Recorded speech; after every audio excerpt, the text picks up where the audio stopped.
Hi, Lori here to talk you through financial decision criteria. Why do we use financial decision criteria? Well, it helps us answer the question, should we go forward with a project or not?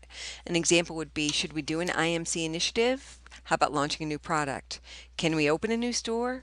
Should we invest in a social media plan? These are the types of questions that decision criteria can help us answer.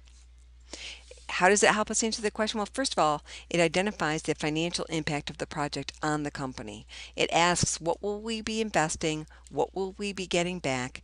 Is what we get back enough to justify the investment? There are 6 different evaluation techniques. They're up here on the screen. We're going to talk about 4 of them and learn how to do those. Payback period is the first of those. It's used much more often than you would think. Even big companies use it. It's simple, it's intuitive, it's appealing. The idea is you ask, how long will it take for us to get our money back?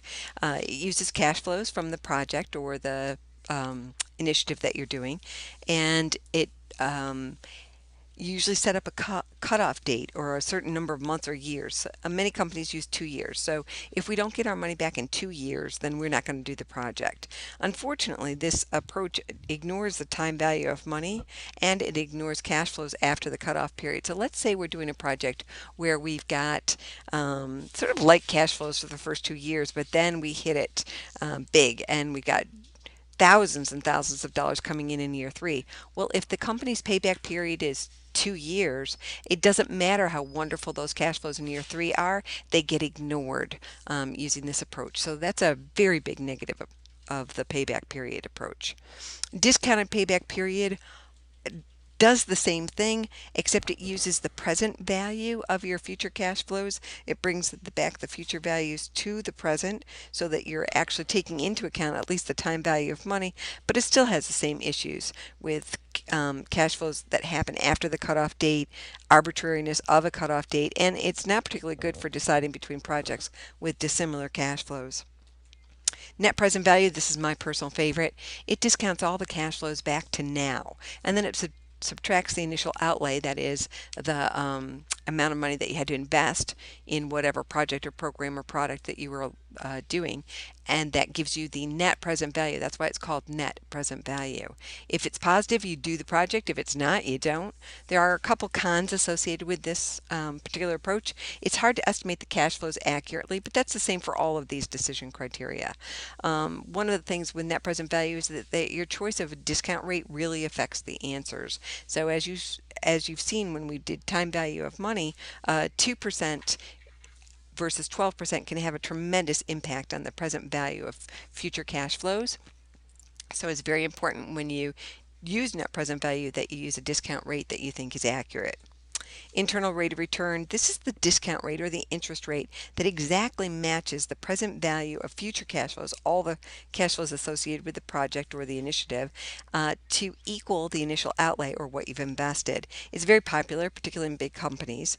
It's virtually impossible to do without a spreadsheet or a calculator. There's lots of uncertainty in predicting cash flows.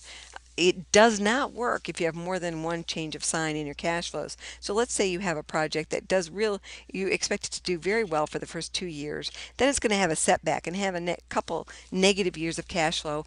But then after those first 4 years, in years 5 through 10, it's going to have tremendously strong positive cash flows. Well, one of the problems that we've got with internal rate of return is that it won't work. So in that case, you would want to use net present value.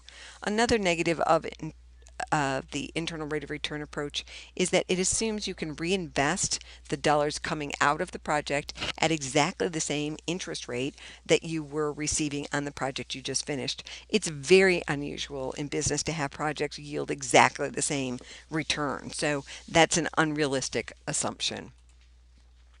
Let's talk about capital rationing.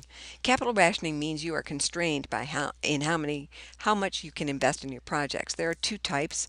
One is soft rationing, and that's management deciding that they're only going to fund a certain amount of projects. And then there's hard rationing, and that's where investors or outsiders like banks won't even lend you or give you or invest the money in the company, so you really don't have access to the cash that you would need to start a project.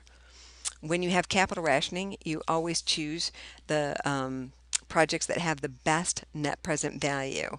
And that's because you can have a project that is a very tiny project that has a tremendous internal rate of return, and a bigger project that has a slightly lower internal rate of return but really returns a lot of present value, net present value to the company, and that's you would want to choose the one with the highest net present value. Let's talk about mutually exclusive projects. This means two or more projects that can't all be done. One example is an accounting system. If you have Sean's accounting system and you're looking at that, and then you're also looking at Lori's accounting system for your company, well, you're only going to buy one accounting system for your company. So you're not, even if they both had a positive net present value and looked like great projects, you wouldn't do both because you only need one accounting system. Same thing might occur when you're looking at two different marketing plans coming at you from two different advertising agencies. You would want to use a decision criteria to decide which one to go with, because you're not going to go with both. When you can't do them all, you choose based on net present value. Now I think you can see why that's my favorite one. Internal rate of return can give you false indicators. So again, we're just in this class we're going to focus on net present value. And that's it for this video.